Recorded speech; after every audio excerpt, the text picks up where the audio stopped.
welcome back. Well, you may have been to a few springs in the area, but maybe not Suwannee Springs, which has lost a lot of its luster over the past few decades. Now, as Ricardo Navarro shows you, a dedicated effort may finally come together to turn things around, to rebuild and preserve the historic gem. Deep in the quiet community of Live Oak, Florida is a small spring that holds a special place in Florida's tourism history. Suwannee Springs was once part of the largest summer resort in the South. Some records show people used to travel to Suwannee Springs in hopes that sulfur water would cure their ills. There's one story of a man bringing his dying wife from New Orleans in about 1840. Took him 3 days to get here in a horse and buggy. There was no roads, but he got his wife here and he left her at the boarding house, left her here to get well again. But time and lack of maintenance began to take a toll on the springs, and the deteriorating condition of the springs today give no justice to what used to be a thriving tourist hotspot. And so, 9 people decided to join efforts in creating Friends of Suwannee Springs. We love this place, and we don't want to see it just disappear like other historical places have in Florida. That we're here for the long term, and we want to turn it into a historic park. Friends of Suwannee Springs officially became a group in July, and by September, the group was recognized by the state as a legal nonprofit organization, an accomplishment that past groups have failed to do. A lot of different organizations and groups have had the same ideas that we've had. They just kind of threw up their hands and said, it's too hard. We didn't know what we were getting into. Well, we're a little different. Old cabins have been boarded up, no trespassing signs are posted, and fences were put around open wells. They have also been able to get the sheriff's department to patrol the area more frequently. But it's the restoration of these unique limestone walls that needs the most attention. You can already see right here that parts of the wall have already fallen off. And so much sand has been deposited inside this pool that it's covered up so many spring boils, leaving only one. But if you look closely, you can't even see it boiling because there's so much sand in there.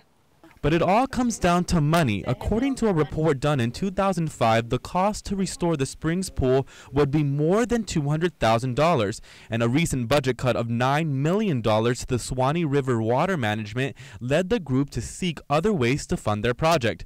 One of them is to get these walls into the National Historical Registry. But the walls may not be able to wait through the long process of being accepted into the registry, and thanks to Dennis Walker, they won't have to. Walker's restoration company is teaming up with Friends of Suwannee Springs. The company has offered their resources at a discounted charge that will help sustain these walls. This place is over 200 years old. You know, all the materials to redo this are laying right here in front of us. Though the springs may not see crowds like it once did, efforts through Friends of Suwannee Springs may be just what this site needs. This is so unique, and that is the craziness of it. Nobody knows about it. That is the craziness of this whole thing, is you're not going to find anything else like this. Ricardo Navarro, WUFT News. And the group has been able to meet with Suwannee River Management officials with their plans, but no action to restore has officially started. To get more info or to get involved with the group, look for the Friends of Suwannee Facebook page on Facebook. Well, time now to get a look at the latest health headlines. That's right, with our health guru, Nasim Kashani. Hey, Kelsey and Trent. Today I have some exciting news about a new piece of medical equipment that some surgeons are using. A new scalpel is giving some surgeons more control. The revolutionary ferromagnetic wand is a scalpel that cauterizes as it cuts and also prevents bleeding. Unlike current electrosurgical tools, the paperclip-like tip on the end of the wand is coated with a special alloy that creates a magnetic field. Doctors say they can operate on their patients and leave less scarring. This is the key goal. The surgeon is there to solve a problem and leave the least evidence that he was ever there. The scalpel produces a pure heat that instantly turns on and off at the surgeon's command, and no electricity passes through the body. It senses automatically how it's being used and even uses flash heating and self-cleaning. With a change of the tip, surgeons can also remove tumors or unwanted tissue. Here's a topic that may generate a lot of debate. A new study suggests working moms may be healthier and happier than stay-at-home moms.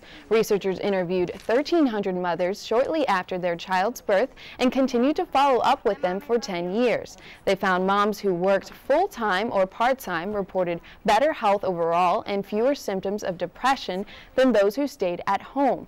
They point out part-time working moms can balance work and nurture their kids better than those who work full-time. And a new study shows a growing number of people who use energy drinks are ending up in the ER. Researchers found in 2005 more than 1,000 people went to the ER. That number jumped up to 13,000 in 2009. They say more than 40% of the patients had combined energy drinks with alcohol or prescription drugs. 56% had the drink by itself. I don't know about you guys, but I cannot drink energy drinks. They make me so sick. I'd probably be one of those that end up in the ER. I don't really care for them myself, but not really the taste, really. What about you? I hate to say it, but I do drink one every day. I haven't been in the ER yet, so be careful. Be All careful. right. I know I will. Thanks, Nassam. Well, we had another absolutely gorgeous day throughout North Central Florida today. I think it's fair to say that today's weather was pretty good for your health. I couldn't agree with you more, Trent. The clouds provided a brief relief from the sun today. Here's a look at a time-lapse shot of the clouds over Century Tower. Bethany Lawfer is up next to let us know if this beautiful weather will continue, plus a look at your full 6-day forecast. That's coming up in just 90 seconds. Don't go away.